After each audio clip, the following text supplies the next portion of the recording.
Hello, everybody. Sorry I'm late, honey. That's on me. Ooh, alrighty, guys. It is book club, chapter 14. Let me get my pen and paper out. Alrighty. How are you guys doing? I know we usually go on at 2 o'clock, but I was slacking it today, and I apologize. It is the weekend, honey. I was just trying to get up as fast as I could, and it wasn't fast enough, okay? Let's see who's in the chat. Hello, Miss Sandra, honey. She said, good evening, Felicia. Good evening, and thank you for being here. We're on the book club, and it doesn't matter what chapter we're on. It's just, we're here just to talk about each chapter in its entirety. So we would love all of your guys' feedback, any of you guys. We got Miss Cookie. Hello, Miss Cookie. How are you, honey? She's saying hello to Sandra. We got Grant. Hello, Grant. Grant said, good evening. Yes. How are you? She said, Grant. Yes. Sandra saying, hey to Grant. Grant saying, hey there, Sandra and Cookie. Hi, Cookie. Hey, Mariela. She says, hey, Felicia Marie, can't stay long. Good evening, chat. It's okay, sweetheart. I know you go down early. You said, you know what? I am tired. And I understand that. Hey, Moondog, how are you? I hope you're doing good, honey. I saw you in your chat. You were live like all day. I think it was yesterday. Sorry, I gotta sneeze. Or yesterday and today? Kudos to you for being live for hours, sweetheart. Thanks for stopping by, though. I appreciate it. We got Ellie. Hello, sweetheart. How are you? Yes. She said, hi, Felicia. Well, hello, sweetheart. Mariela says, love your video with you and your hubby. Oh, thank you. Great job. I know you had commented that that's the first time you really saw me nervous. I was nervous. I was absolutely nervous. But I was like, you know what? I can edit a lot of this and it'll be okay. But, ooh, his mic was low. And it took me forever to edit that video. And I usually don't have a deadline for my videos. But since it was Valentine's Day, I'm like, I have a deadline. I need to get this done. But thank you so much. I appreciate that. Grant says, hi, Marielas, Moondog, and Ellie. Ellie says, hi, Grant. Mariela is saying, hi, Grant. Yes, honey. We are on, it says, book club chapter 14. Yes. Cookie saying hi to Mariela's, Ellie, and Moondog. Yes. I met Moondog through another creator. I was just super happy he came over here. Ellie's saying, hi, Cookie. Is she saying hi, Cookie? Yes. Okay. Let me pull up the book. If you guys don't know what the book is, it is a book called The Let Them Theory by Miss Mel Robbins, honey. Yes. I never have this pulled up and ready. I apologize. And for this particular one, Delilah, I don't think she's gonna be here because she's on a cruise. But I do this with Delilah. Don't tell her I went on at 5 o'clock, okay? Because it's supposed to be 2 o'clock. And I said, she's on a cruise. Hopefully she doesn't find out I did this super late. I don't think she'd mind anyways. So we are on chapter 13. 14, my bad. And the chapter is called People Only Change When They Feel Like It. I'm pretty excited to see what this is about. Let me get my paper on the side. I'm going to scoot this over. Like I said, if you never read the book, it's okay. We're just going to go over the chapter. And let me know your input, or if you've related to anything in the story or the theory that she's talking about. Okay, so chapter 14. I'm just writing it down. People only change when they feel like it. I'm going to hit play. Let's get right into it. This is going to be 32 minutes and 16 seconds. When they feel like it. You know, over the years doing the work that I do, I have been asked a bazillion questions. But there is one question that I have been asked more than any other question, and it's this. Mel, how do I motivate someone else to change? You can't. The reality is, people only change when they feel like it. And I am so excited to dig into this with you because I got this wrong for a long time. And I'm sure you're getting it wrong right now too. And I cannot wait for you to learn the let them theory, to change the dynamic when you want someone else in your life to change. Because it doesn't matter how much you may want someone to get better. Doesn't matter how valid your reasons are, or that you're right in your opinion that they should be doing something different, or how big the consequences are if they don't change. If someone doesn't feel like changing, they won't. And worse, when you pressure someone to change, it just creates more tension, resentment, and distance in your relationships. I'll prove it to you. Can you tell how excited I am? One of the reasons why I'm so excited to dig into this topic with you is I got it wrong for so long. And now that I know the let them theory, and I'm about to share all this research in neuroscience and psychology, you're going to be amazed at how simple this could be. And more than any other topic that we're covering in the Let Them Theory audiobook, this is the one that I've shared the most with my family, with my friends, with my husband, Chris. This has changed my marriage. It's changed my relationship with my kids. This stuff is powerful. And so before I jump in, I just want you to think about someone in your life, someone that you really care about, and you wish they would change. I mean, it kind of breaks your heart, whether they're stuck or they're stubborn or they just don't see the possibility because they're kind of beaten down.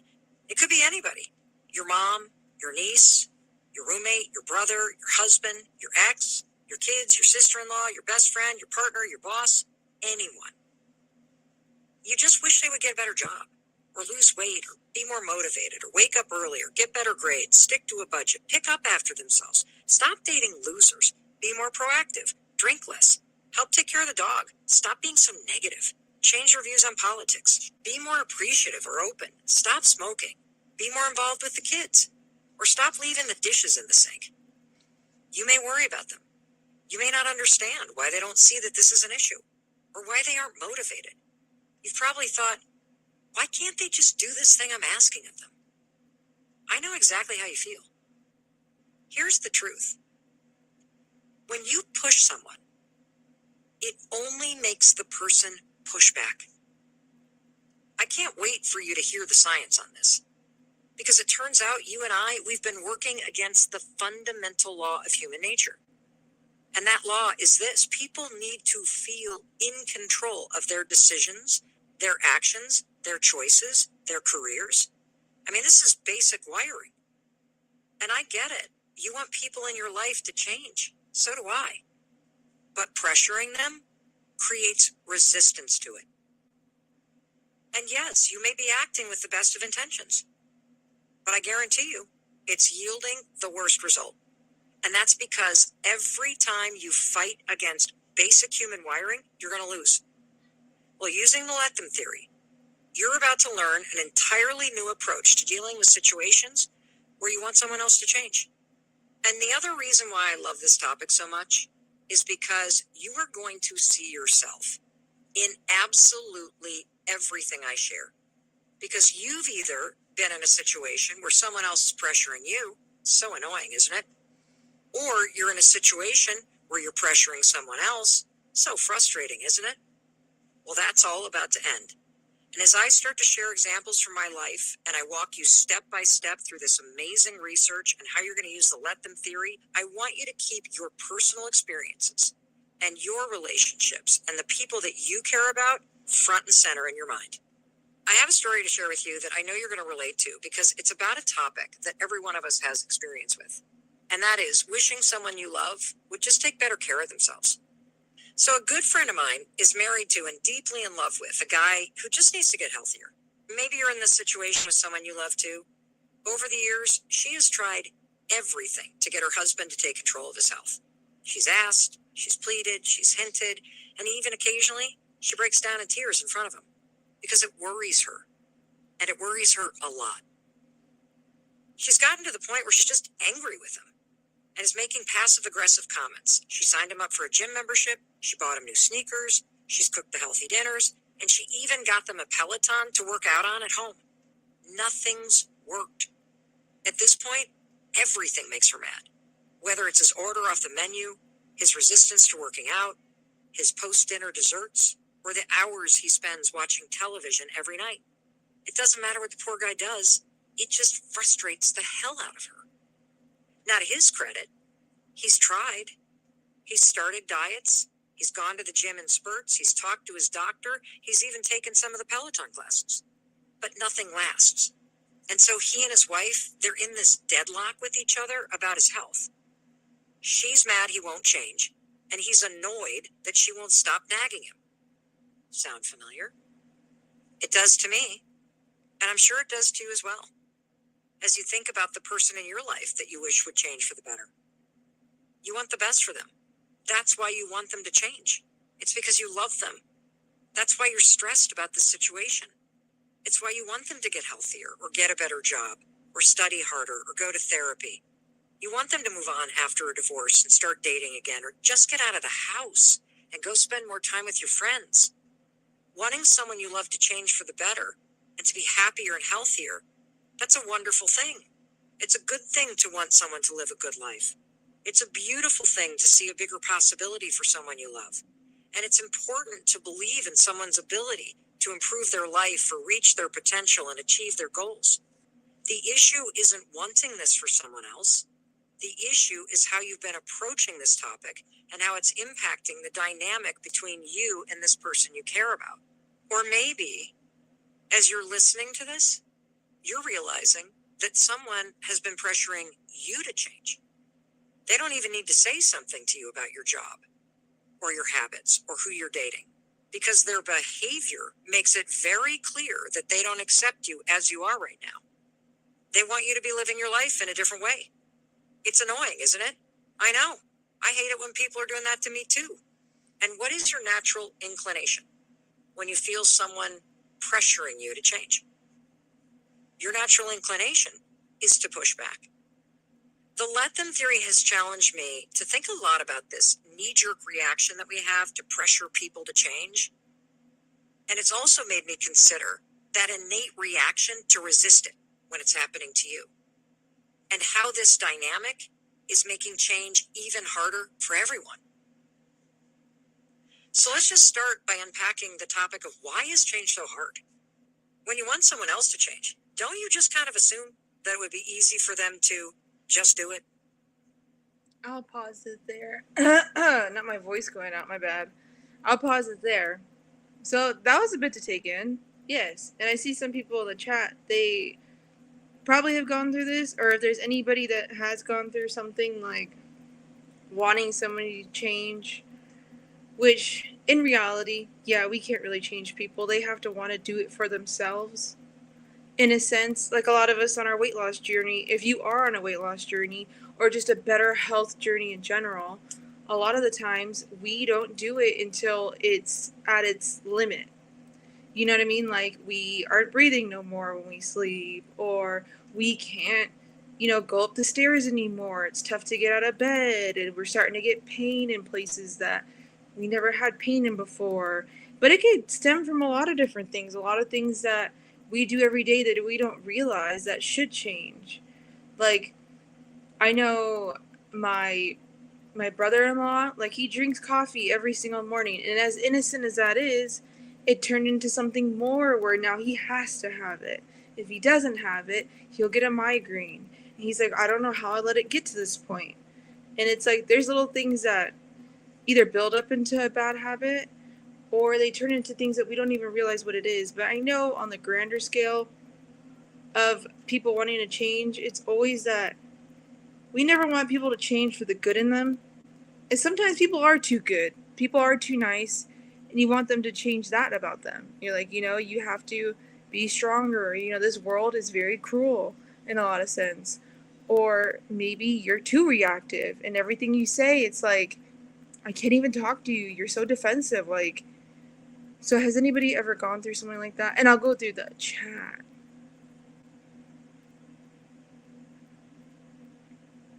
Okay, I think I left off on here where Sandra said absolutely true.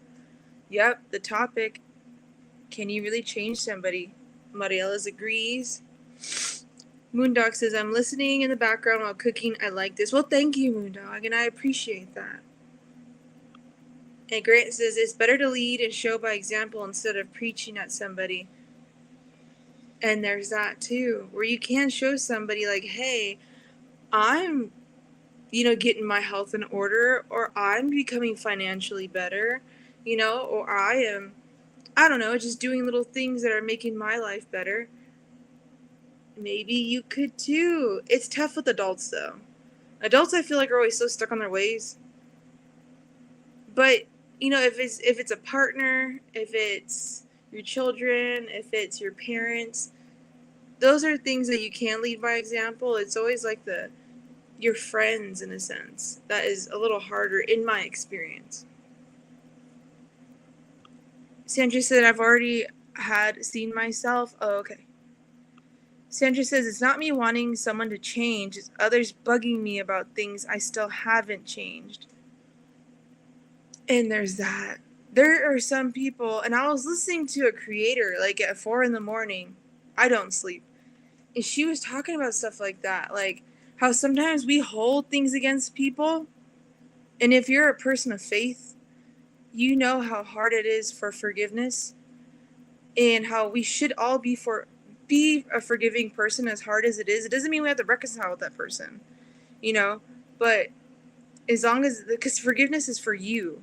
So when there's people that want you to change, or like there's still things about you that they're like, why haven't you done that? It's like, but why can't you let it go? There's always two sides of the coin when it comes to things, because as much as you would want someone to change something about them, we have to take accountability for the things that we have too.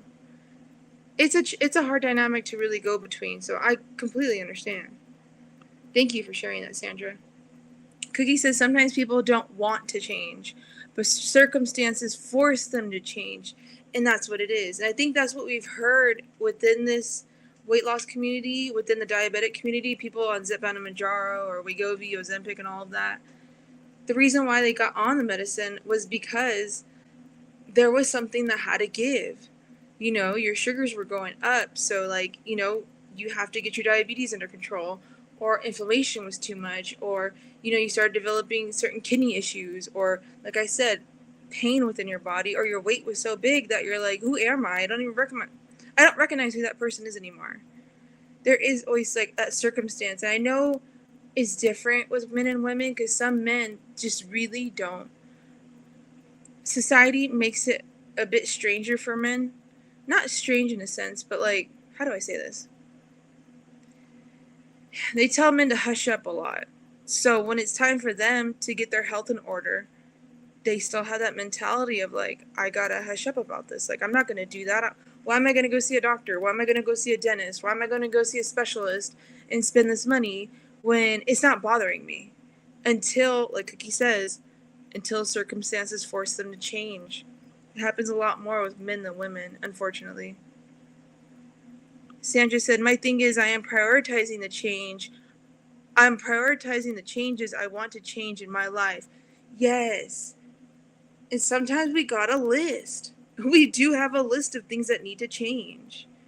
And we're like, let me go off of it one by one. Maybe what you want me to change is the hardest thing for me to change. And that's on number 10. And maybe I need to do all these other things to get to that bigger step. And it is that, don't hold it against me, please. Like, I'm as human as you are. If it's not hurting me to a certain degree, let me do it on my own time. Absolutely. If that's what you meant. I hope that's what you meant, sweetheart.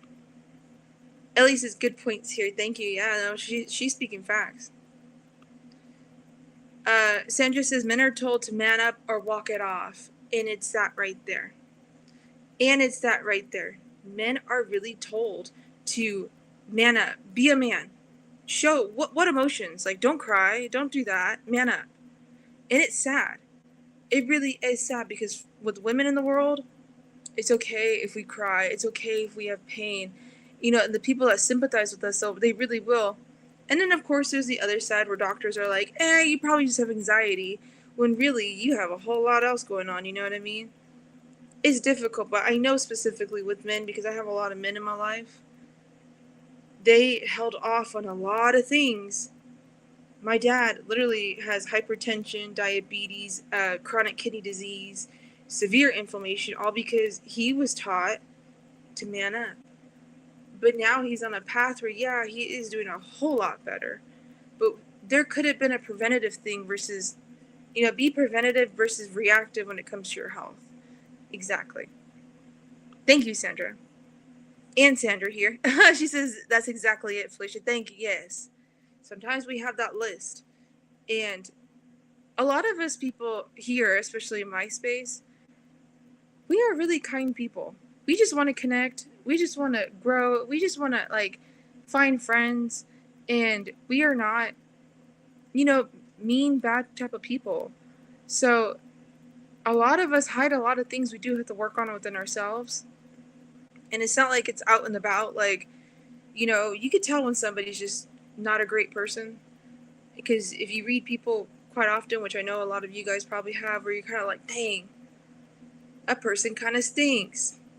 But they won't acknowledge it. They just keep being egotistical, arrogant, and whatnot. But yet we're trying to better ourselves, and we are good people at the end of the day. So let us just go down our list. Let us just heal ourselves in whatever time frame it needs us. And a lot we need, Ellie says if someone is forced to change something to keep a relationship, for example, they can resent and make it harder for them to have peace. That is absolutely true. And that's why I did talk about forgiveness, because if you don't have that within you, you will build resentment. And once that resentment is there, it doesn't matter what they do. Once that resentment is above that love, that trust, that everything, anything that person does, you're just kind of like, yeah, but you could have done it better. Yeah, but you're probably doing it like this. You probably said it like that. You probably, were thinking about it like, it is all negative. Once resentment steps into your life, it becomes extremely, extremely resentful. And it's tough with your partner, but it's even tougher with your parents, because those are the people that have guided you in your life, whether they were there or they were not. If they weren't there in your life, then they guided you to show you what it was like to be alone, to be not forgotten, but they showed you what it was like to be like, I can give birth to you and I can leave. And if they were there for you, they're the people that guided you here to who you are. So to have resentment against them, to want those people to change, I think is the hardest type of change. And I know that's a tough subject to get into. And I know it is, because I've experienced it quite a bit. Oh my god, not my voice. I'm sorry, I didn't mean to cough at you guys. Thank you, Ellie. Oh, thank you, Sandra. She said on point, honey. Thank you. I appreciate that, sweetheart. Let me drink some water real quick. I don't know why my voice is like. Okay. Okay, I'm gonna press play. Let's see what Miss Mel Robbins has to say. And play. I've definitely been there. The fact is, change is hard for everyone, including you and me. And no one wants to feel pressure from you because they're already feeling it from themselves. Let's just go back to the example of my friend and her husband. Of course he wants to get in shape. He wants to lose weight. It's not easy to carry around an extra 50 pounds. He hates the fact that he's the biggest one in his friend group. He knows it's not good for his heart. He's not an idiot. And he also knows how hard it's going to be and how much work it's going to take. Waking up early, cutting down on the alcohol, feeling embarrassed at the gym. starting a new diet, it's all going to be painful. It just is. Just like it's hard for a smoker to quit smoking. It's hard for someone who overspends to learn to stick to a budget. It's scary to think about being single, which is why people stay with someone longer than they should. It's hard to believe in yourself and land a great job if you've just been fired. I know this because I've experienced it. Change is never a cakewalk. If it were fun and easy, the person you love would already be doing it. The most loving thing you can do is to stop pressuring them and let them be. Because right now, you not only have a completely unrealistic expectation of what it takes to change, but your approach is backfiring. You have no other choice but to let them. Let adults be adults. Period. This is why I love the let them theory so much. It forces you to take a step back into reality and approach your relationships with more compassion and humility, and you're going to learn in a much more effective way. And first, you need to understand the science of motivation and change so that you use a new approach that will actually work. There are 3 things about motivation and what it takes to change that I've learned over the years that I teach on stages around the world. And I'm going to teach you these 3 truths right now. Truth number 1, adults only change when they feel like it. You have to stop trying to motivate people. It doesn't work. Based on the research that we're about to unpack together, the motivation to change must come from within the other person. Now, people love the word motivation, and maybe you do too. My friend complains about the fact that her spouse isn't motivated to take better care of himself. And maybe you feel a little frustrated that the person that you want to change isn't motivated either. However, it's just not that simple. So let's start with the definition of motivation. What does motivation even mean? It just means you feel like doing something. And as you're learning, adults only do what they feel like doing. Your spouse doesn't feel like exercising. That's why they're not motivated. They don't want to do it. You can't motivate them because the feeling of wanting to do it has to come from within them. And see, this is the problem with motivation. It's never there when you need it.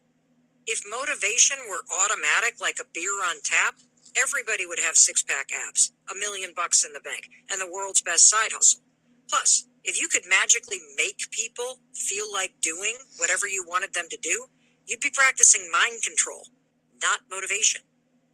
And look, even I mess this up, and I study and research this topic. For example, I've spent years trying to motivate people to change the same way I got myself to change, by pushing them. I pushed my best friend to start dating again before she was ready. I gifted my brother a personal trainer. He didn't want it. I forced my mom to go to therapy. Giant fail. Of course it failed. Because pushing someone just makes them push back. Truth number 2. Human beings are wired to move toward what feels good right now and to move away from what feels hard in the moment. And this is another reason why pressure doesn't work. This is neuroscience. In researching this book, I spoke to Harvard-trained psychiatrist, Dr. Alok Kanogia. He's also known as Dr. K to the millions of people who follow him online at The Healthy Gamer. Now, Dr. K is one of the most respected and leading voices on motivation and behavior change. And he told me point blank, Mel, pressuring other people backfires because you don't understand the way people are wired. What you need to know, according to Dr. K, is simply that a human being will always feel like choosing what's pleasurable now. And they will always avoid what feels painful. And in the moment, the work you have to do to change, it always feels painful and hard. That's why no one's motivated to change, even when they know it's good for them in the long run. My friend's husband, he knows it's going to take endless trips to the gym and a whole assortment of other lifestyle changes to improve his health. But the couch he's sitting on right now, oh, it's comfy. Right now, The bag of chips he's eating? Oh, it's delicious right now. The game he's watching on the TV? It's entertaining right now. Now he knows that the treadmill and the bench press will eventually create a good result. But the gratification is not there right now. In fact, if you stop and think about it, what's there right now? The immediate thing that he's going to feel when he turns off the TV and pushes himself off the couch and gets on that treadmill is what? Pain. The treadmill and the bench press are going to be tiring. It's going to make him sore. It requires a lot of work. And what if he can't stick to it? What if it's not worth it? What if the weight doesn't come off? What if he can't do it? I mean, isn't it just a better and easier idea to finish the bag of chips and keep watching the game and maybe try again tomorrow? Of course it is. And that's why he isn't motivated to change. That's why he doesn't do it. Because he doesn't feel like it right now. See, when you pressure someone, you're fighting against the wiring of the human brain. People are wired to move toward what feels pleasurable now. Dr. K says that in order to make a change, a person must be able to separate themselves from the pain they're going to feel in this moment and the action that they need to take. And that means, while my friend's husband is sitting on the couch, he is going to have to say to himself, this is going to suck, but I'm going to do it anyway. He has to do it. He has to separate himself from the pain he's going to feel in the moment. He has to decide to override his feelings and push himself to do it. You can't do that for someone else. So, what are you supposed to do? Let them. Let them sit on the couch. And that's not all. There are even more psychological reasons why trying to pressure them to get off the couch or study more or pick up after themselves is backfiring. And that brings me to truth number 3. Every single person on the planet thinks they are the exception. The research I'm about to share with you comes from Dr. Tali Sherritt. Dr. Sherritt is a behavioral neuroscientist and the director of the Effective Brain Lab at University College London and MIT. And I talked to Dr. Sherritt while researching this book, and her research integrates neuroscience, behavioral economics, and psychology to study how emotion and behavior influence people's beliefs and decisions. Okay, I'm going to pause it there because we're halfway through. We got 15 more minutes left. I wanted to go over the 3 things that she was talking about. So the first thing I put, which is truth number 1, change when they feel like it, which is true. We're, especially as adults, as humans in general, like we're just going to do it when we feel like it. And then 2 is human beings like that instant gratification. They don't really want to go through the pain, the hard work. That's understandable. I mean, nobody really wants to. If you're going to have the easy route, work smarter, not harder type thing, that's understandable. And that goes along with, like, the medicine that most of us take. A lot of people think about these weight loss shots as like, oh, you're going to take the shot and lose a ton of weight. But when you talk to people who have lost a huge significant amount of weight, even if it wasn't for the shots and if it was for surgery or doing it the natural way, it's a lot of work. And a lot of us I know who have at least tried to lose weight, we have tried at least once in our life. You know what I mean? We have done it multiple ways, eating certain styles and doing different lifestyles. That's understandable. But when we were talking about, like, building resentment, a lot of the things is when she tells you to, like, let them, like, look, that lady's husband doesn't want to, he doesn't want to get off the couch. The instant gratification is him eating good food, which, his consideration of good food, which is, chips and whatnot. Watching a game, that's fun. Sitting on the couch, that's fun. But then if you let somebody do something long enough that isn't good for them, they tend to build the resentment within themselves. And I feel like that's where a lot of the pushback comes from.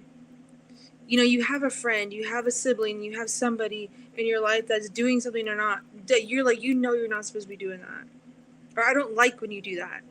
But this is a part of you.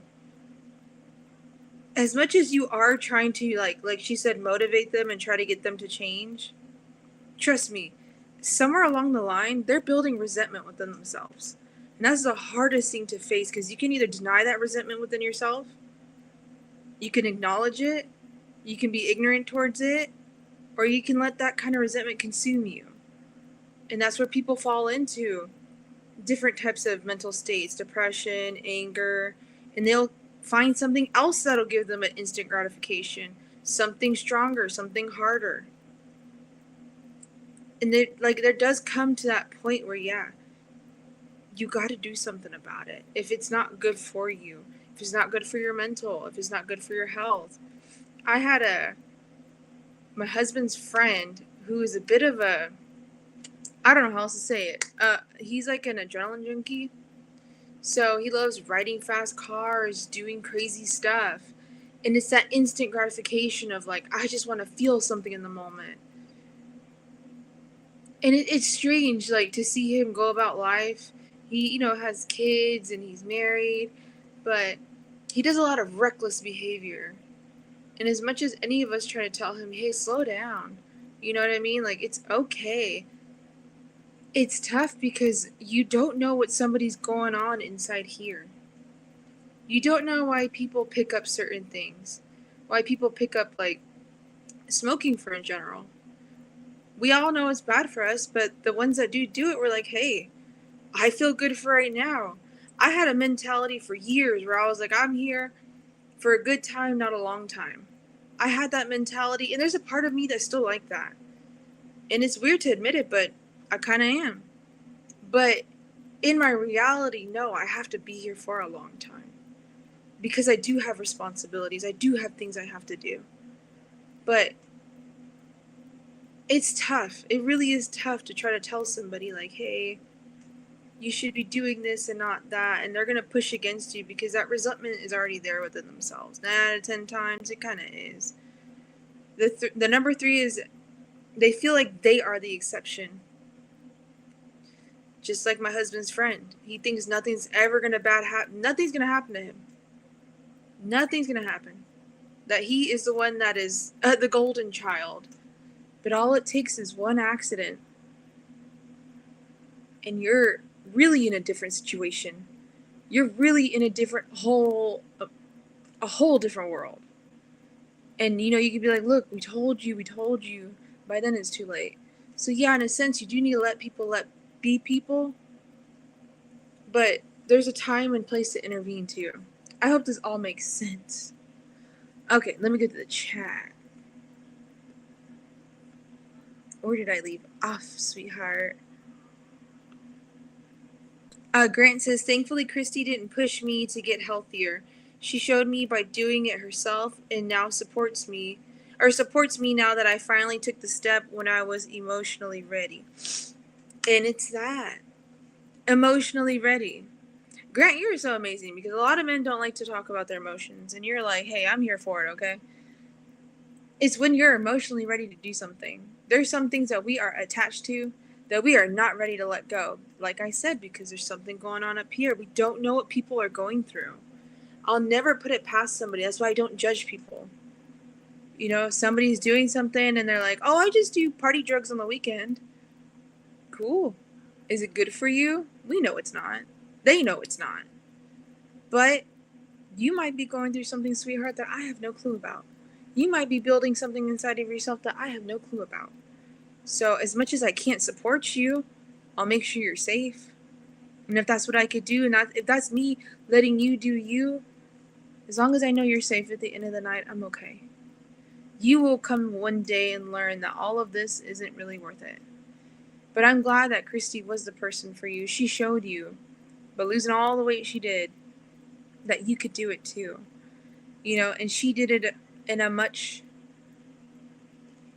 harder way. In a way that all of us wish we could have. And I'm very proud of her for that. Absolutely.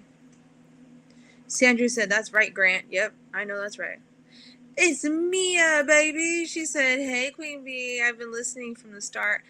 I have you on my TV and couldn't comment. Oh, I understand. If you're on the TV, I know I watch people on TV and I'm like, ooh, I can't comment.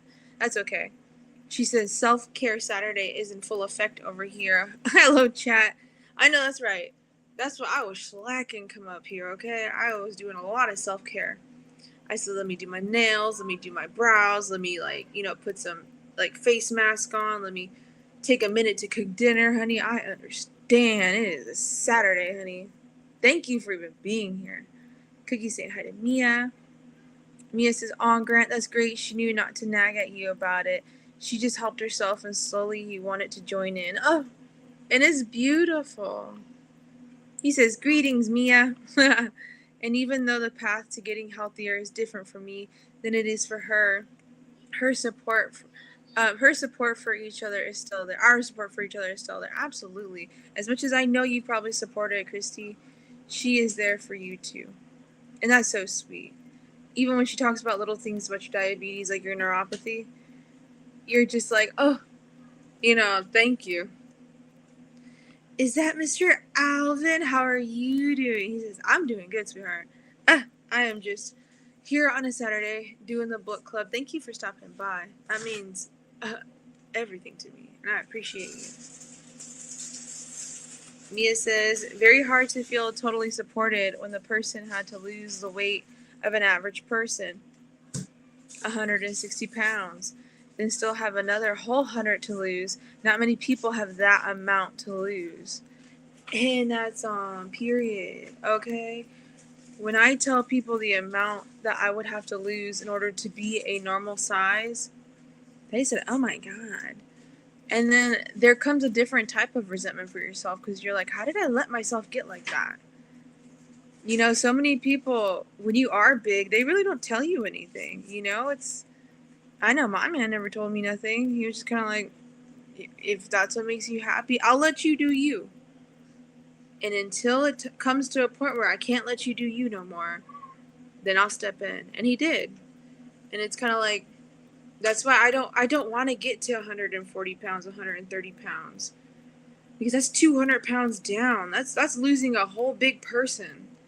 You know what I mean? Like, I don't even know what life is like that. It's tough. It's very tough. And I know you're on a longer journey than I am. But me and you took that step. And a lot of us here that are trying to lose the weight or trying to get healthier like Grant, just in general, we took this step. And at least we're willing to change. That's what it is. A lot of us here are willing to change, and that's beautiful. You have to be willing to change. You can't be the same person you were a year ago, 2 years ago, 3 years ago. Imagine if me and you and all of us were still the same people as we were when we were teenagers. We would get nothing done. Unless you're a really developed teenager and had it all together, you know what I mean? Like, at a certain point, we do have to change. Even if you're in your 30s, 40s, 50s, 60s. My dad is in his 70s. And he tells me I'm still changing things every single day. Because he's willing to change. That's what it is. Thank you, Mia. Grant says, hey, Al. Oh, hey, Grace. She says, hey, Flishman B, chat, listening while I put groceries away. I know, that's right, honey. You got all of them high-protein meals up in there. I gotta watch your latest video, sweetheart. I have not watched it, and I can admit it to you because I love you. But yes, we are very excited to see what's in your groceries, okay? He said, hey, you Grace, Grant. Oh, here's Mia. Mia says, I'm very thankful for all the people I've met that have the huge amount to lose or the same type of obesity. It is very tough to stay motivated. And that's on everything. Okay, that is on everything. It is. No, every human in the world does not want to feel alone. As human beings, we are really programmed to socialize. So the minute we feel alone is the minute things just aren't going okay. And that's why people push against us. Why people push against us, we want them to change. It's kind of like, because you're making them feel isolated. like, this person wants me to not do this, or this person wants me to do it this way. And it's kind of like you feel alone, and we don't want to feel alone. So yes, I am very grateful for this community. I'm very grateful for all the communities out there, that even communities I've never even heard of, that people can have one issue and relate to it. They can go somewhere now on the internet and, I don't know, you have an interest in cards or books or something. You can find an entire community behind it. Yes. Grace saying hi to Mia. Al says, Grant, how you doing? She's saying hi to Grace. He says, wonderful and blessed. I know that's right. Ellie says, I walked away from a situation where I had to let them. If they want to do something that you won't allow in your space, you have to move on. Let me say that again. If they want to do something that you won't allow in your space, you have to move on. And that's the number one thing of boundaries, isn't it? That is setting that boundary with them. Because you could want to have something better for somebody else, but what is it, like you can lead a horse to water, but you can't make them drink it?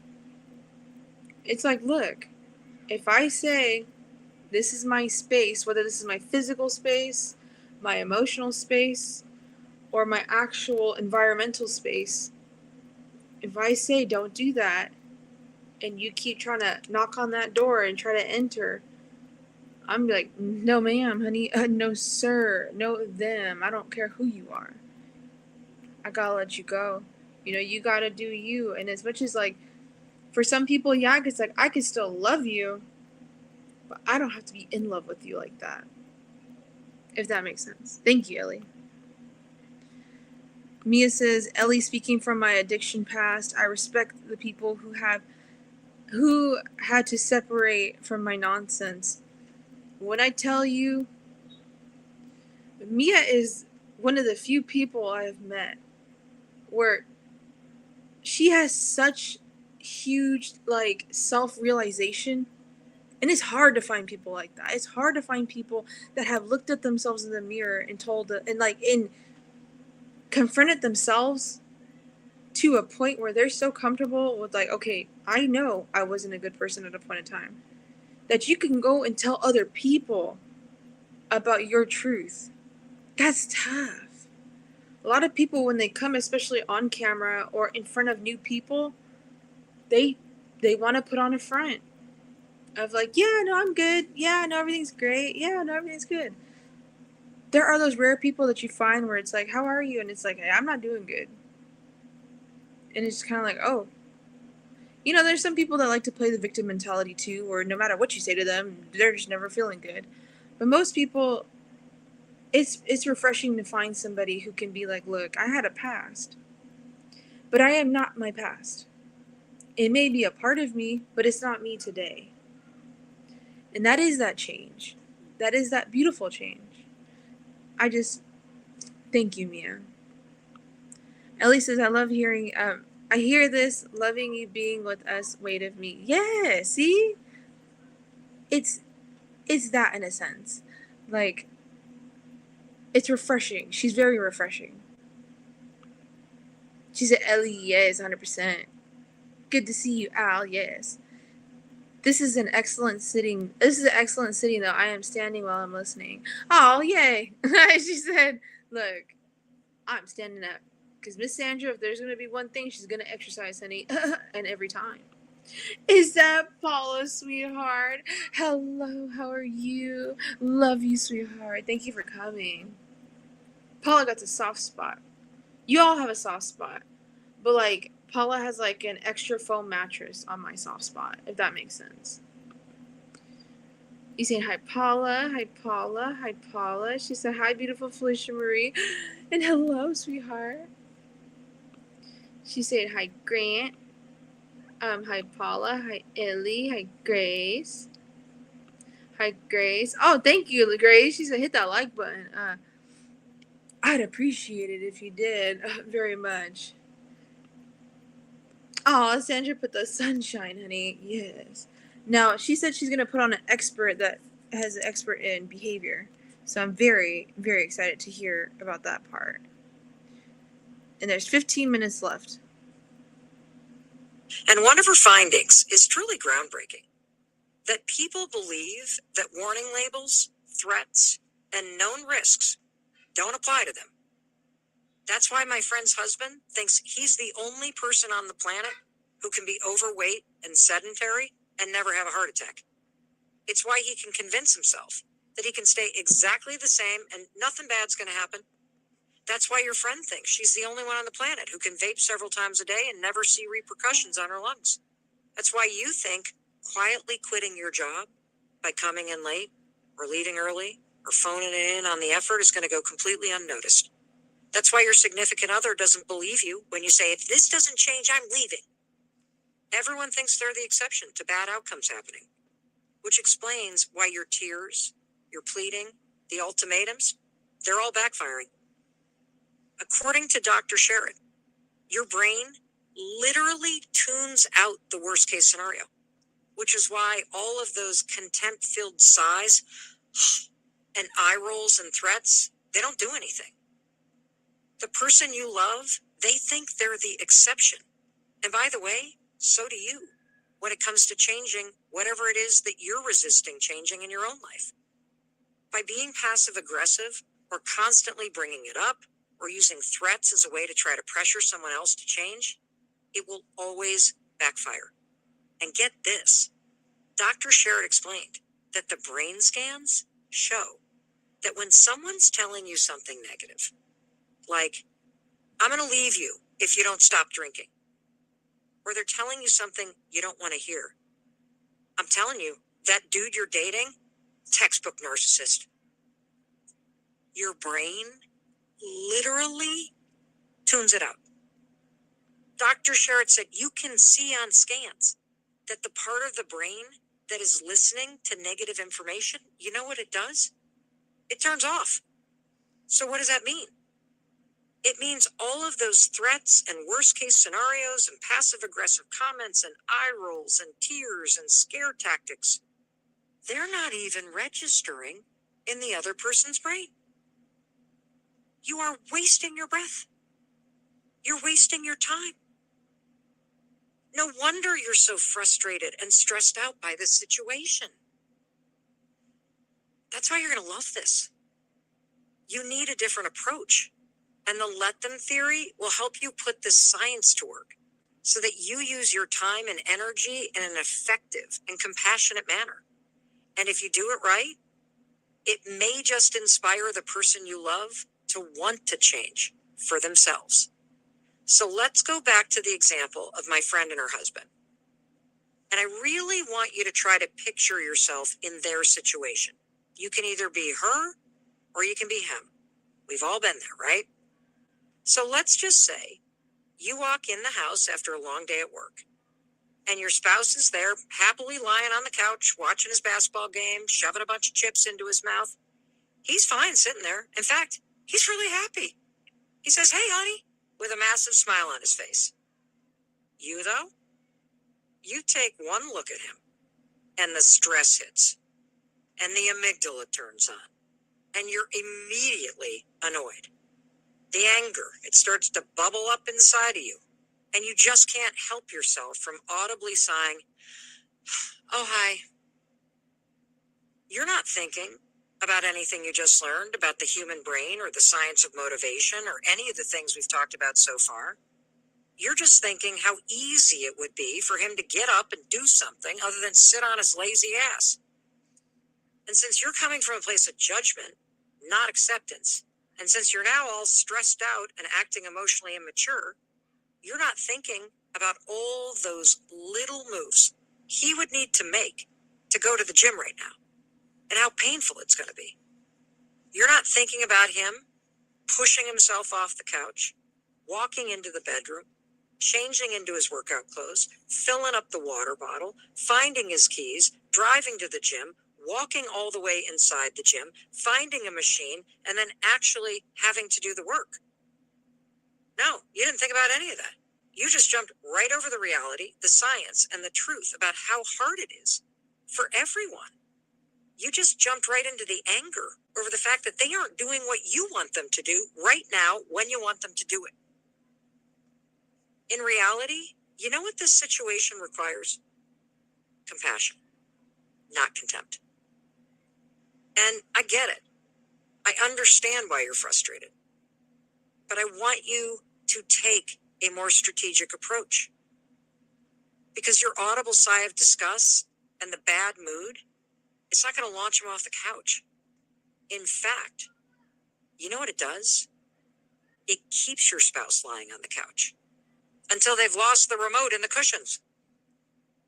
Because no matter how loving your intentions are, behind the sighs, behind the eye rolls, behind the frustration, your spouse is feeling like you're trying to fix him, which feels more like pain, which means he's now going to move away from you.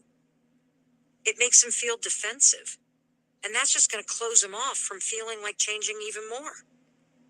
Enter the standoff. Pressure doesn't create change.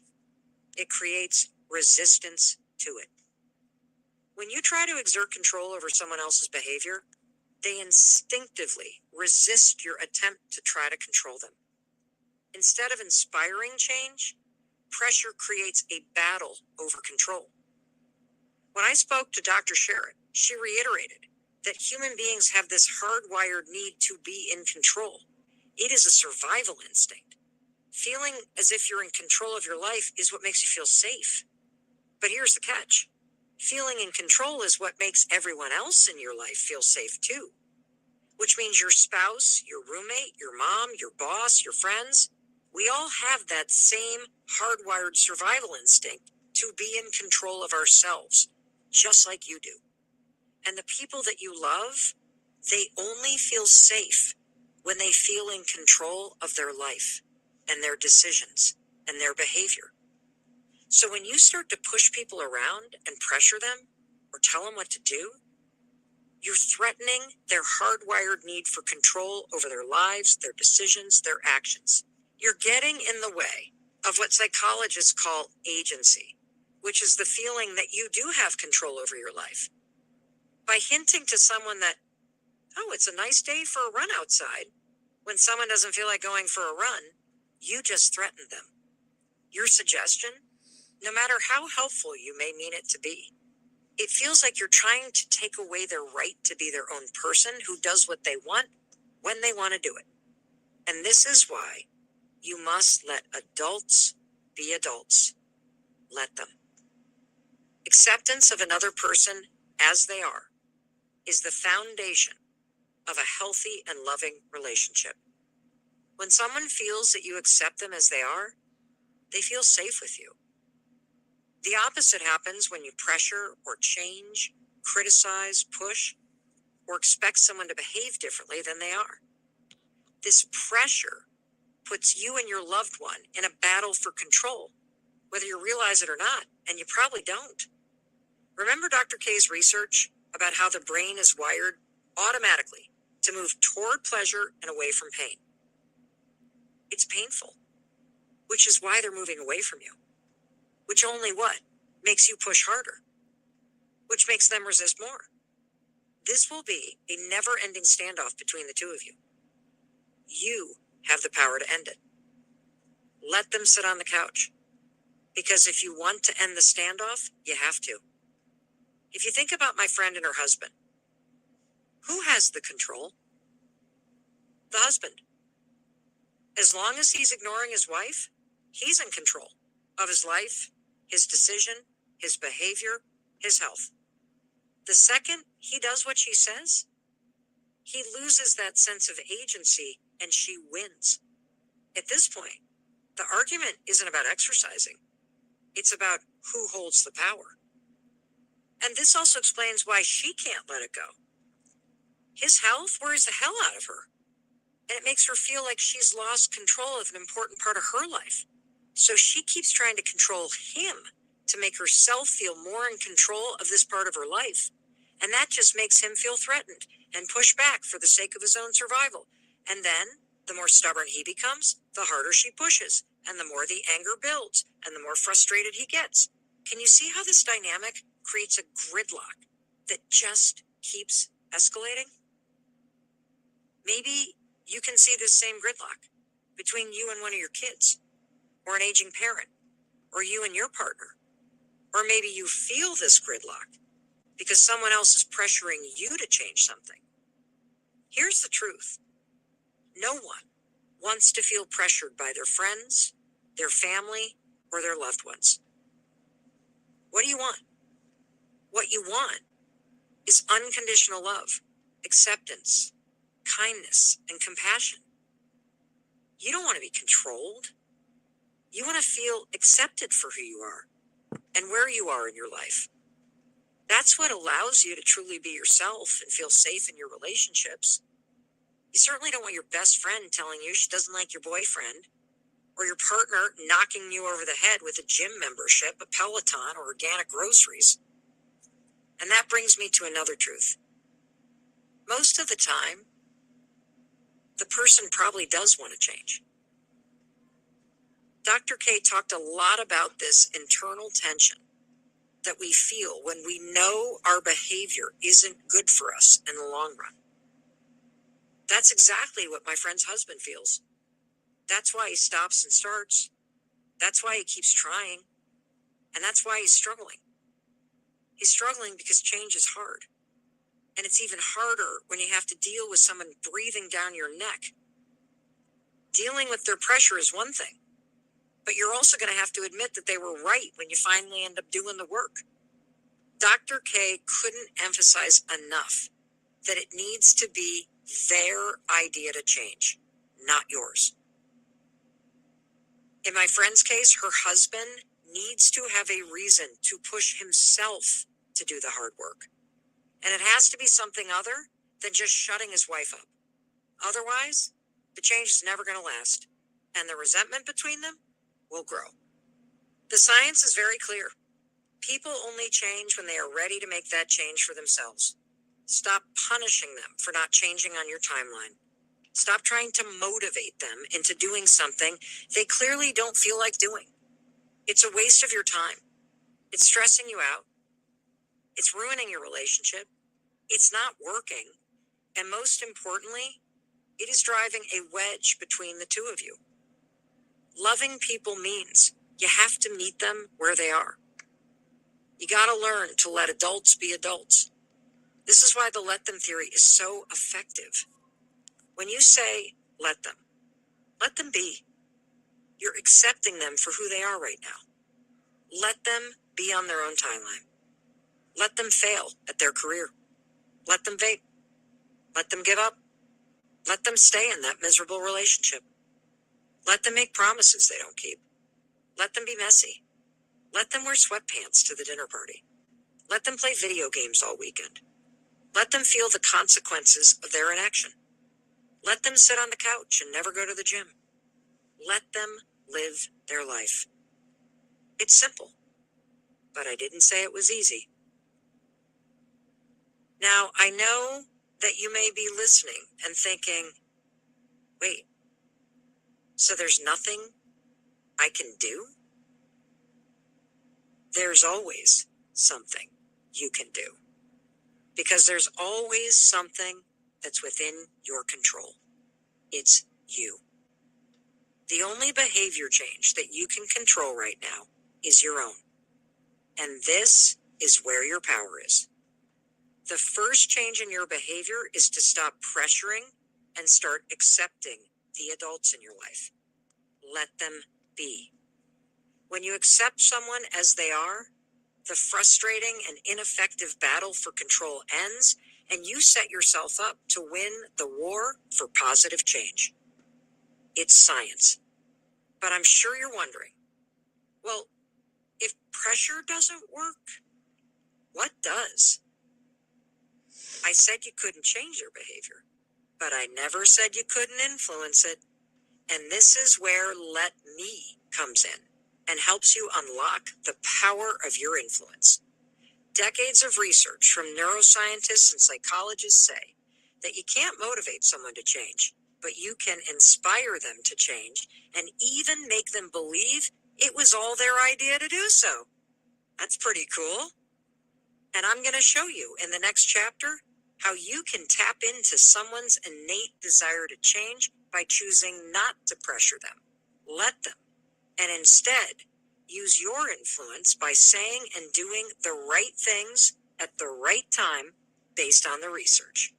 Ooh, this is so cool. Period. Sorry, there's only 2 seconds left. That was a lot, you guys. You guys sat through that for 15 minutes, and I appreciate that. I see what you guys are saying in the chat. You're very sweet. I will get to it, but we'll go over what she had just stated. And the main thing I got out of all of this, out of the whole 15 minutes, is control. It's definitely the control aspect. When you think of, like, for those of you that have children, even down to being an infant, even down to being from infant to a toddler, a lot of us desire that control. It is just human. It's just who we are as humans. Humans are very complex, even to the minute we're born. It's just who we are, And that's why people think, like, the terrible twos come. The terrible twos really aren't that terrible because they just want control. They want to know that I could do this, that I'm being more independent, and that, you're saying no, but I want to do this. And that stems into becoming a child, a teenager. And if any of you guys have teenagers, you do know, specifically teenage boys and teenage girls. Well, I have a son who's a teenager, so they're more kind of like, whatever, I'm going to do what I want. And then girls are kind of like that. I want acceptance, and please accept me for who I am. And I'm going to do what I got to do so people can like me more. Unless you were just that rebel teenager, then you just didn't care. But when we become adults, young adults, it's that same thing. Like, we're not really fully developed in the brain until we're 25. And I didn't learn that until years ago. Your brain's not fully developed up here until 25. 25. And yet we're making all these grown decisions and all these things that we have to do and go to college and do that. My dad was the person who was really like, look, sweetheart, you want to go to beauty school? We'll pay for it. You want to do this? Go ahead. And the day that it all fell through, he goes, it's fine. It's what made you happy, right? I'm like, yeah. He's like, but now you have other things to deal with. Now you have your son. So I let you do what you wanted to do. It wasn't hurting nobody. But just because you feel like you failed at this, you didn't. Life, you're never failing at life. You're just learning. And you're never too old to learn. And that's on period, okay? So there's some people where, like, especially like your loved ones, even friends, just accept them for who they are. Some of the best relationships I've ever seen, best marriages I've ever seen, was people accepting them for their faults. And that's all we really want at the end of the day, right? Accept me for when I'm being bratty. Accept me for when I'm crying for no reason. Accept me for when I'm mad. Accept me for when I'm at my happiest. Like, love me at my worst, and love me at my absolute best, even when I don't even know I'm there. That's all we want. As much as, like, we do try to change little things, like, accept me at the same time, because it feels like when you don't love me. And the minute people don't feel that love, that unconditional love, that's where the resentment lies. That's where the resistance lies. That's where the pushback is. Yeah, I understand that. But like she was saying at the end of her video, you can't change somebody, but you can influence people.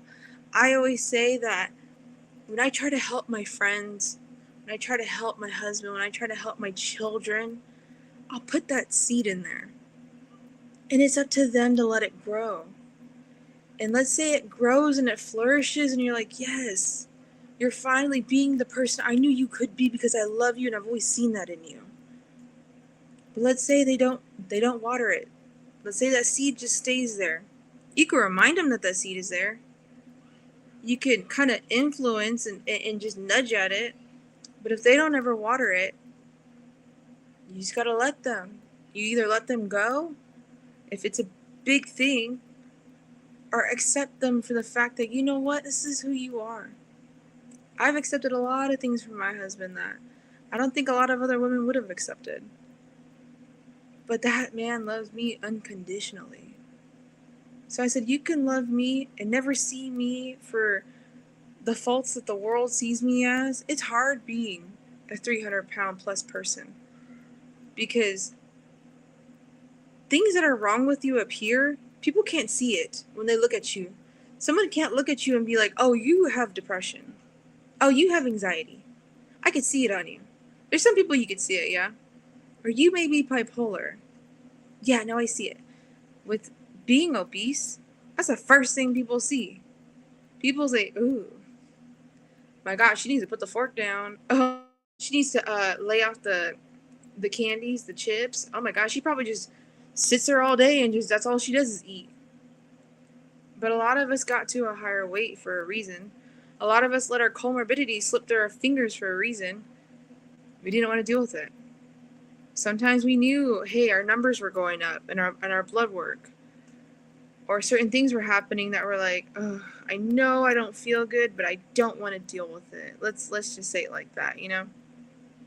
A lot of us see that slip through us. It just happens to be obesity is the one thing people look at as soon as they see. You can't hide that. But if you find somebody who really does love you for you and let you be you in any aspect, yeah, you found that person. But why can't you do that for them, though? I used to nag at my husband all the time for certain things. I'd be like, do you really need to, like, you know, smoke weed all the time? Do you really need that? He's like, yeah, I do. I'd be like, okay, I guess that's what it is. And I would nag and nag and nag until I realized, look, I've planted so many seeds and he's not growing them. Now, I accept that man for who he is, or I leave. And of course, I didn't leave. I married the man. So it's kind of like that's who you are because you do it for your reasons. You do it for your own anxieties, for your own issues, for things that you have probably you don't want to deal with. And that's okay because it's not hurting anybody. It's not hurting me at the end of the day, okay? My bad. I went on a rant, but that's the premise of the chapter. Let me go through the chat, honey. Ooh, I went all the way. Let's see. Okay, I left off on Sandra's little sunshines. Paula says, extra foam mattress on your heart. I. That's a high praise. Oh, love you, sweet middle name twin. Me and Paula have the same middle name, sweetheart. Okay, we are the Maries. Thank you, sweetheart. Yes, you got the extra cushion. Mia says, also, I want to know, I bought Felicia a new coloring book.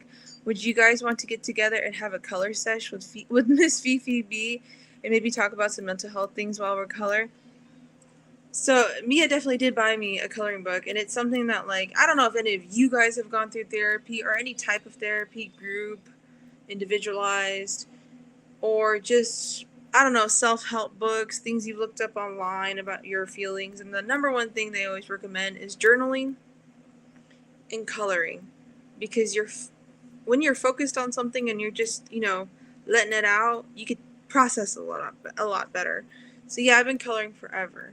So yeah, if you guys wanted to, on Mondays, I was going to start, I don't know which Monday, but I did want to start going live every single Monday for like a mental Mondays check-in, or it's kind of like, how are you guys? Some people don't get asked, how are you?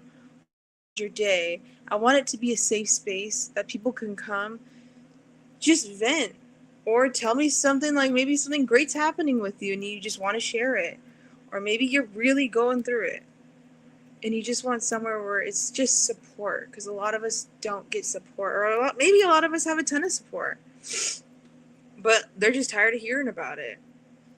I just wanted to create that space. And of course color, because who doesn't love coloring? And you don't have to be a color expert, okay?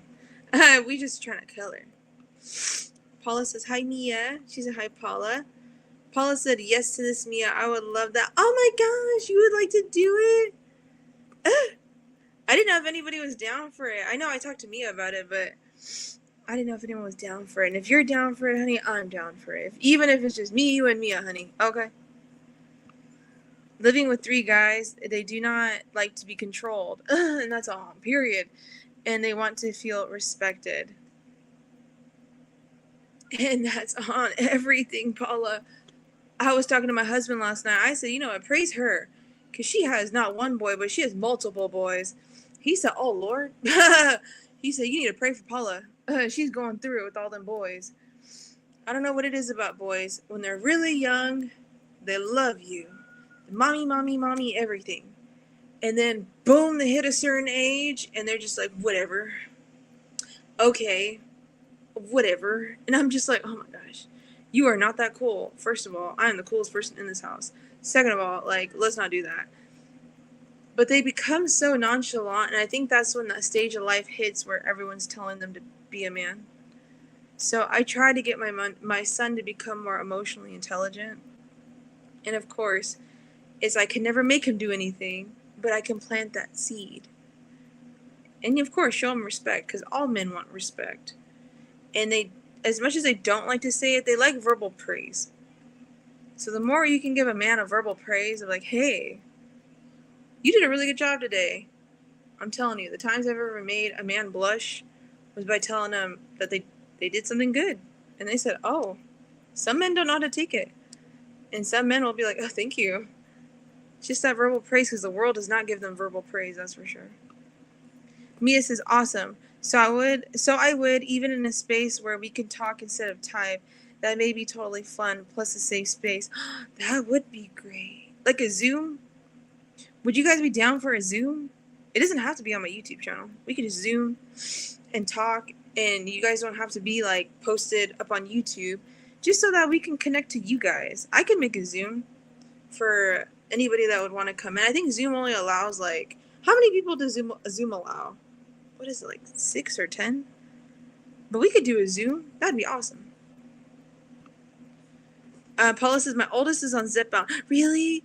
I try to be helpful with suggestions and it falls flat. Oh, so I let my son do his thing and let him learn. Once he learns that greasy food hits your stomach like a rocket, let him. Honey, you know it all, honey, let you. He's going to realize that, yeah, I'm going to get the constipation. I'm going to get the nausea. Some things are going to happen. Be like, look, like I said, mama knows what she's talking about. And I'm the coolest person in the house. Always give yourself that credit, honey. Sandra says, I'm pretty sure she's talking about me when she said I want control. Oh my God. And that's on everything. I don't know why women are like that, but like, oh, we do want control. I literally have OCD. Like, I crave control. And to try to let go of that is tough, sweetheart. I'm just like, oh, okay, just do what you must. I guess I'll try to fix things later. And then, you have to learn that you can't fix everything. So it's like, I understand. Thank you, Sandra. You're hilarious. Grant says, hey, I can kind of color.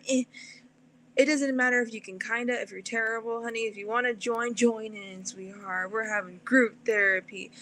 But like my thing says, I am not a doctor, a dietitian, a therapist, a medical professional, or an astronaut. Okay, honey, if you want to go to the moon, I can't take you there. If you want to solve all your issues, I'm not a therapist, okay? We're just friends, having fun, talking about our feelings. Mia says, yeah, respect. Find out what that means to me. Oh, right. Find out what that means to me. I see these little California raisins dancing across my TV singing that. Absolutely, honey. Little California raisins. That would be great, Mia. Grant, you would be welcomed. Yes, Grant, you would be very welcomed.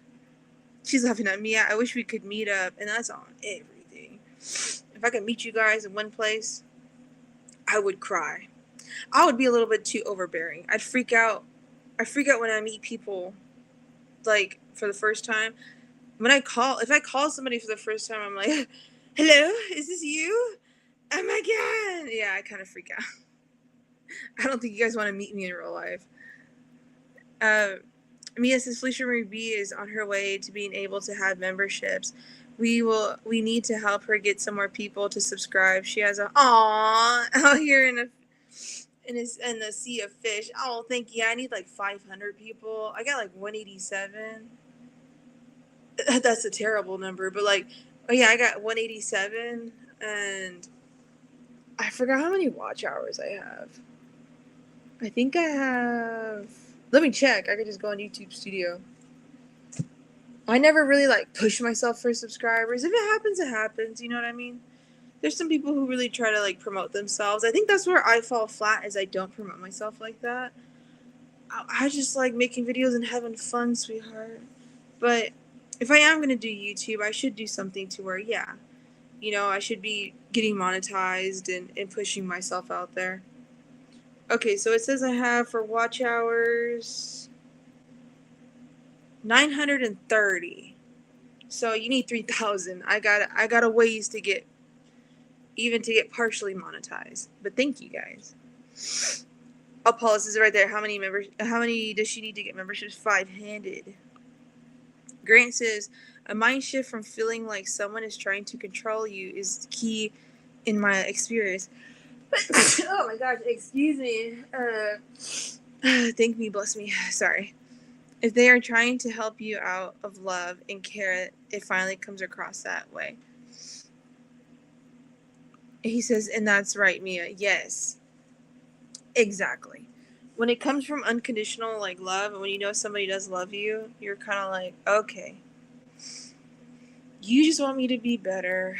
You're not just trying to down me. I can get it done, because you have to endure a lot in order to change.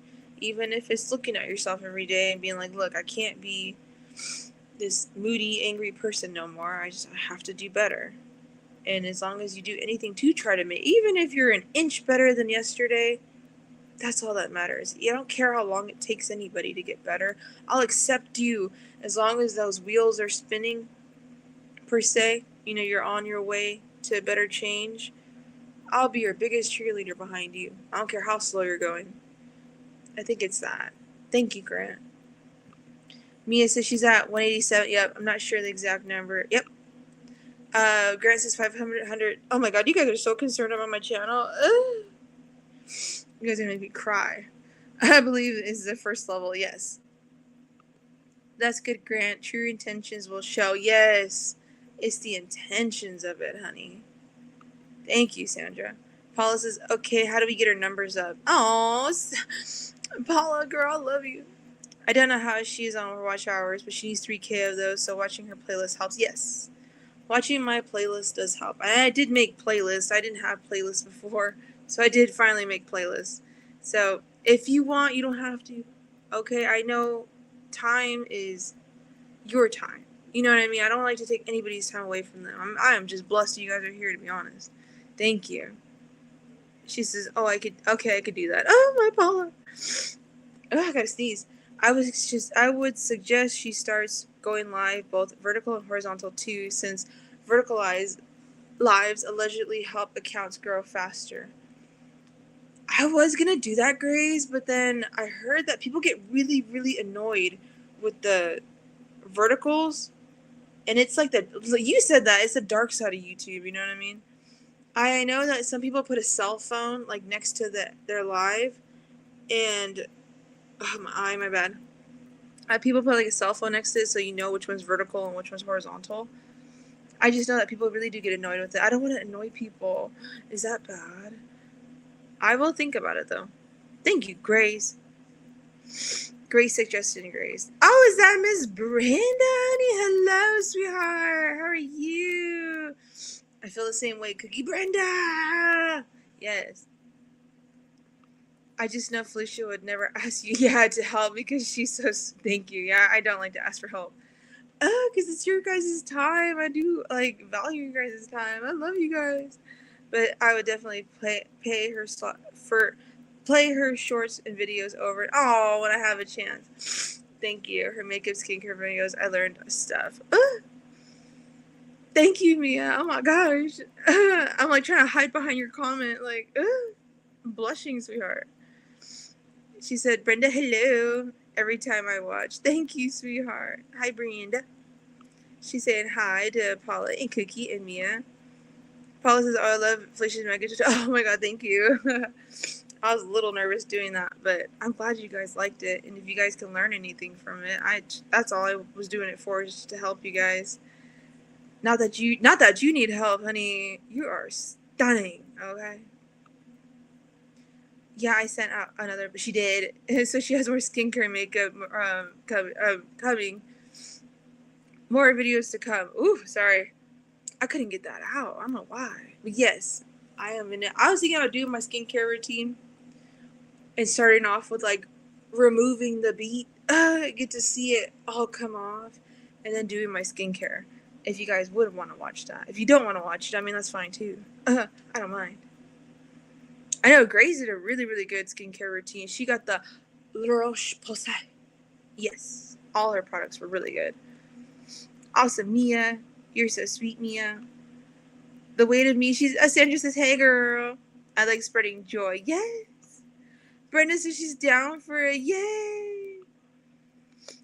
Paula says, "Yes, we do want to meet you." Oh my gosh. Be prepared, okay? Be prepared if you ever meet me in person, because I'm going to squeeze. I like to squeeze people. I don't like mean to. It's just I happen to be taller than the average person. I'm 5'6". And a lot of you are my tiny little queens, you know what I mean?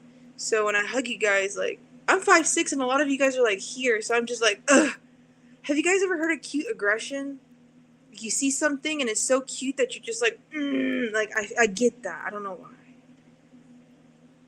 She said, "Me too, Brenda." Is that the low carb queen? Hello, honey. She's hot. For those of you that don't know, I'm low carb queen's little sis now. It's an honor. It's everything. She says, "I'm like, you could be like all you want, big sis." It means everything to me, okay? Thank you.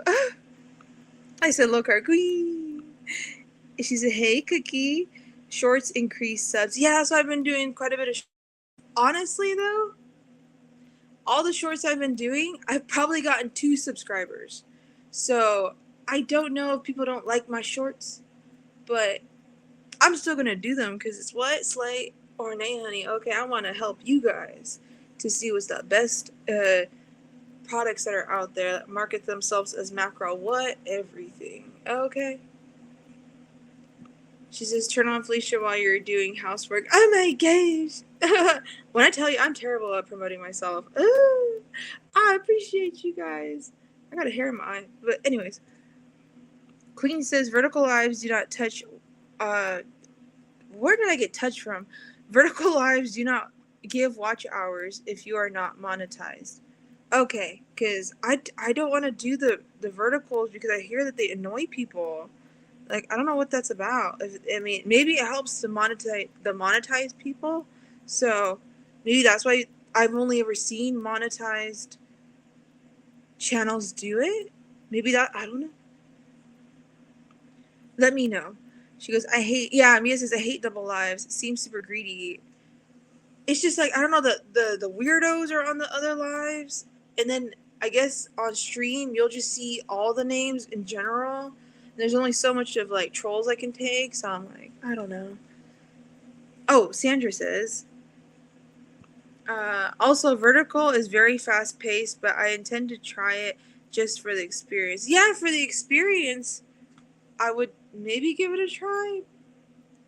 You never know until you try it, right? I think that's what me and Sandra are kind of on, but would it be anytime soon? Probably not. But yeah. You go first, Sandra, on the vertical, sweetheart. Come back to me and tell me how it was. How about that? Grace says vertical lives are annoying, but the OGs know to come to the horizontal. Yes. The OGs, honey. Some mods can be over on the vertical just to kick out trolls, since vertical is the wild, wild west. I was cracking up when Grace was like, "Oh, you into the vertical? That's the dark side of YouTube." I was cracking up. Yeah, that's a great way to put it, Grace. The wild, wild west, sweetheart. She said, "Queen, where did you see that? JC is huge about vertical lives, being huge for new subs and watch hours." I know JC does push it quite a bit, so I have no clue. I'm glad we're having the conversation because I don't know. Am I on TikTok? No. I do have a personal TikTok, but am I on TikTok? Am I on TikTok? No. Should I be on TikTok? I don't know. I don't know. Are you on TikTok? Are any of you guys on TikTok that are creators? I've just never went over there. That's the real Wild Wild West. Okay. She said, "Hi, low carb queen. Maybe it's vertical videos at Gray's. Let me check." Okay. Oh my god, I gotta blow my nose. The verticals have bad trolls, but mods help. Yeah. And I do. Sandra says, and I do want to do more hanging out with you. Oh my gosh! Thank you. I appreciate that, sweetheart. I really do. I was watching your videos. The first time I ever heard of you was at 2 in the morning with Kim J Sweet Healthy Life, and she goes, "I'm watching this lady right now, and she's on like a trampoline or something." She's like, and she has a ostomy bag, and I was like, "Who are you watching?" And she's like, "I'll send it to you." So she shared your video with me, and then we just watched you. And I don't know what conversation we were having or what had been said, but that was the first time I ever saw you, and then I subscribed to you, and I was like, "Oh, okay." But Kim's been watching you for a minute. She said, "Hey, low carb queen," and it's on period, okay, and that's on period. Oh my god, Vanessa Gray. She goes, "Hey everyone, just got home from my mom's birthday." Well, happy birthday to your mom. Oh my gosh. Happy birthday to you. Happy birthday to you. Happy birthday. Happy birthday. I can't sing that well, but happy birthday to your mama, honey. Yes. And many more blessed birthdays. Yes, sweetheart. Happy birthday. She says, Paula says, "I don't get it yet. A lot of short content." Oh, okay. Yeah, shorts will pop up randomly. They will or they won't. They just kind of, some people get it, some people don't. That's for sure. You can probably set up a Nightbot as well to help with the moderator. Not sure if he is free. Who has Nightbot that I know? Harjarine? I can hit up Harjarine. Not that I have her personal information, but like I could hit her up and see if a Nightbot's free or whatnot. Thank you, Grace. Oh my gosh. I appreciate that. I could hit up Harjarine. Miss Dabasway, if you guys don't know. She's saying, "Hello, Vanessa Grace. Hello, Vanessa." Sandra says, "Oh, thank you. Grant hangs out with me." Grant! You didn't tell me you went to hang out with Sandra. The first time I saw you was in the live yesterday. But I'll go hang out with you, sweetheart. Yes. She said, "Hi, Vanessa. Happy birthday to your mom." Yes. Vanessa Grace, happy birthday to your mama. Yes. She said, "Thank you and you're welcome, sweetheart." Sandra says, "I do shorts, but they are in combination with my long form in a playlist." I was thinking about doing that. Making a short from my videos so that people get a premise of like what my video is about. I know some people do that with their lives. They'll put out a short and like if I were to end StreamYard right now, it gives you like this AI generated like basically they find like the best part of this live and they'll make a short of it. I mean, you can edit it because obviously AI is like it's gonna have me starting like looking weird at first, and then I don't know why they start you in a weird place. I've never clicked on it, but I've seen other creators make shorts from their lives, and it's like the short doesn't make sense because it's like, oh, that person didn't edit it at all. Like this was just AI popped up with this, and they just put share. If you guys know what I mean. I don't know if that's a little into detail about YouTube. I understand that, but yeah, I've heard people doing their shorts and their long form videos from there. I think I see Anissa. No, Anissa doesn't do it. Anissa she'll make a short about her upcoming video. And that's promoting, right? I need to learn how to promote myself a little better. I'm just happy you guys are here. Oh my gosh. But I do need to, get myself out there so that if I were to ever do memberships, it's like, yeah, we guys can have a safe little special place. Until then, we can just Zoom each other. And if you guys don't want to show your face, that's cool too. As long as you're there and I'm like, hello, let me hear your voice. And then I'll freak out for a second. And then we're like, okay, then we can talk about our topic and whatnot. Vanessa said, thank you to everyone. I'm so blessed to have her as my mom. Honey, that is so sweet. Yes, you are. You're blessed. She is blessed to have you. You are blessed to have her. And you are blessed to have just one more birthday with her. And I really, really hope it is many, many, many, many more, sweetheart. I hope your mama lives to 200. Let's just say that. So that she could see you and everybody else. Absolutely.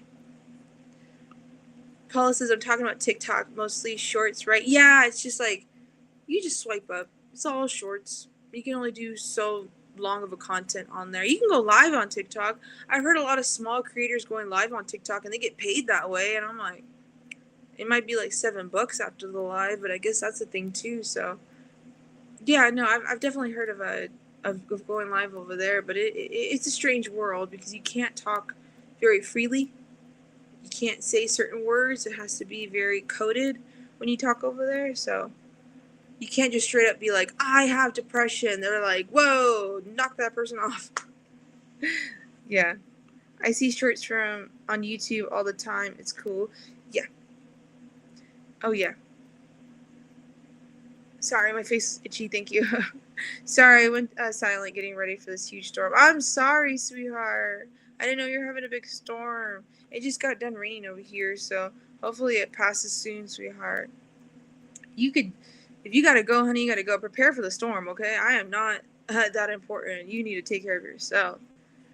Sandra says, yep, I have a tiny channel right now, but I got a lot of subs from those.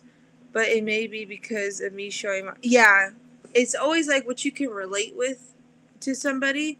So I might do some shorts that'll promote myself, and you guys know it here then.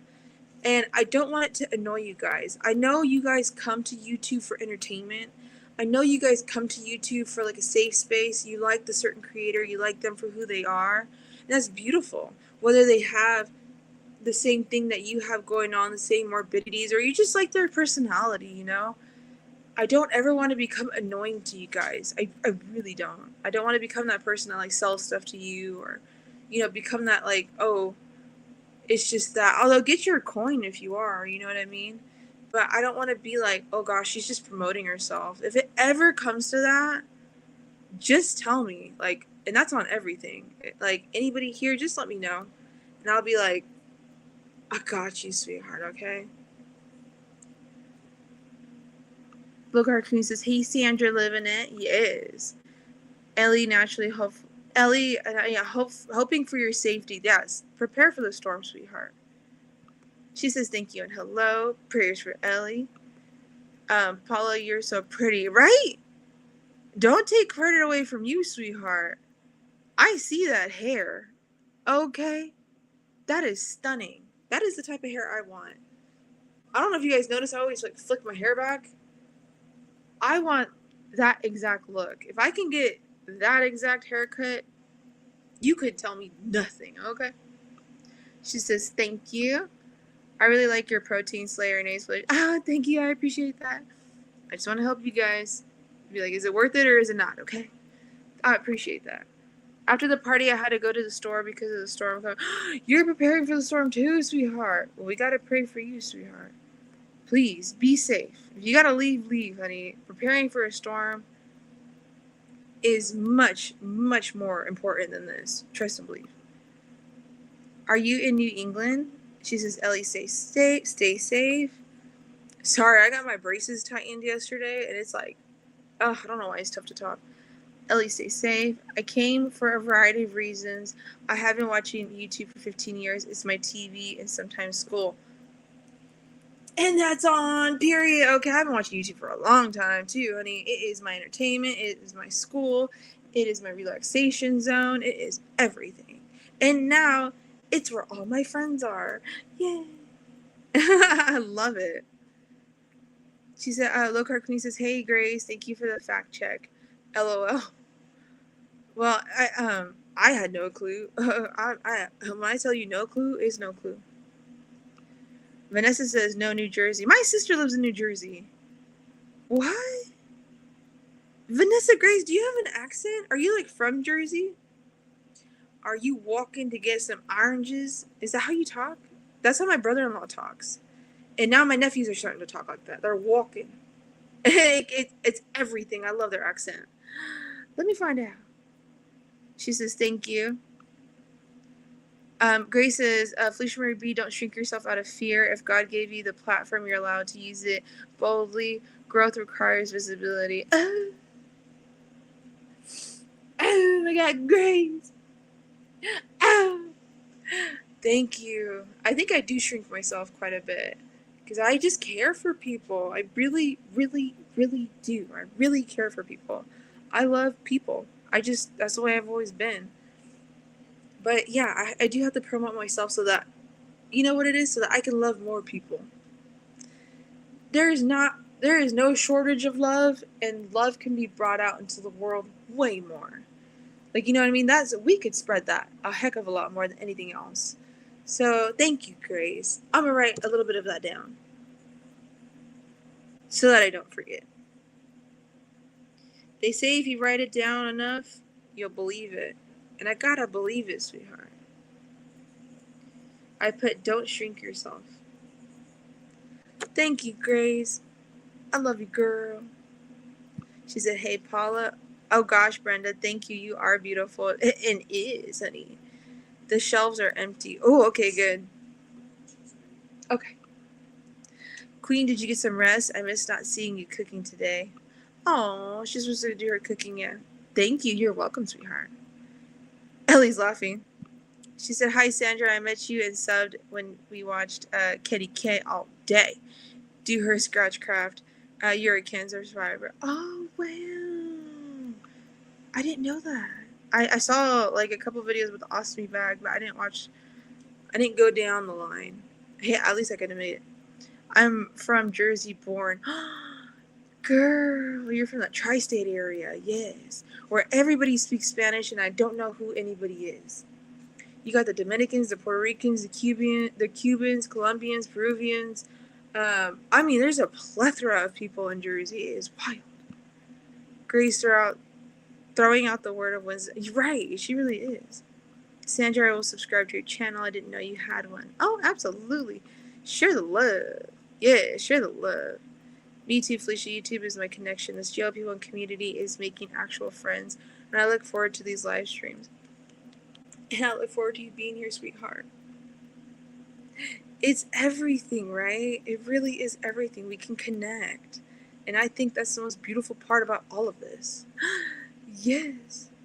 Did you see my comment correction? Vertical videos now contribute towards watch hours if they are longer than 60 seconds. Check with Candy K. Thank you. I'm sorry if I missed it. My bad. That's on me. That's your little sis being your little sis. Okay, we're not perfect. Thank you, sweetheart. Now that I know. Miss Vanessa, happy birthday to her. Yes. Grace, amen. Yes, I remember. Good to see you. Oh, nice. What part is she from? She's from Passaic. It's like a little town. It's called Passaic. It's like 10 or like less than 10 minutes away from like the Holland Tunnel. Like to go to New York. That's where she's from. She's from California, but her husband, he's born and raised in New Jersey. Same here. I will subscribe to you. Oh, look at you guys. Look at you guys loving each other. Look at you guys supporting each other.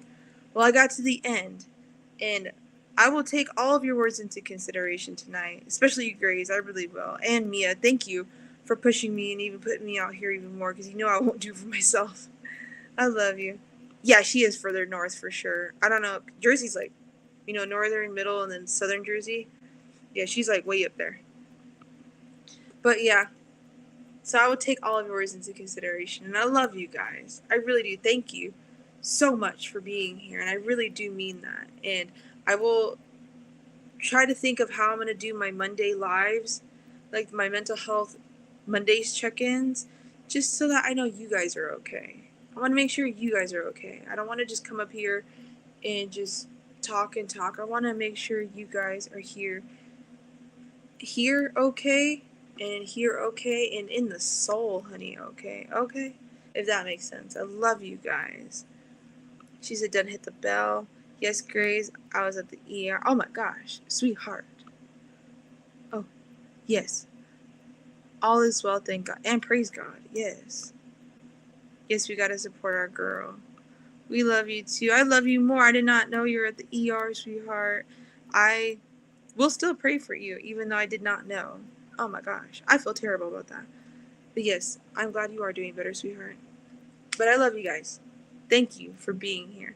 And I don't know about next week's book club because Delilah's at a cruise right now. If she comes back and if she wants to do it next Saturday, then chapter 15 will be on her channel.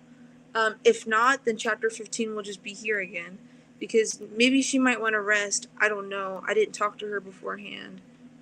And that's on me, okay? That's on me. I can't do nothing now. She's on a boat in the middle of the ocean. Oh! So yeah, I'll let you guys know if chapter 15 will be over with Delilah or if it'll be here. Okay? So, and you deserve to take up space. Oh my gosh, thank you. I love you, sweetheart. So I will end this like I end all my videos because my daughter, she needs me right now. Okay? So please don't ever forget to pollinate this world with love, joy, and kindness. Always, always choose kindness because words alone can truly make somebody's day. Yay! I love you guys. Have a good weekend. And I hope everything is wonderful, spectacular, and excellent and everything. Yes, thank you all so much. Whoever this age is nothing but a and lied, everybody. Good night. Yes. And amen, sweetheart. Queen, you are exactly that. You handle everything like a queen. Love you, girl. Love you. She said, bye. Blessings. Very blessings. Night night. Okay, sweethearts. Good night. I love you. Bye. Hold on, let me. Okay, bye.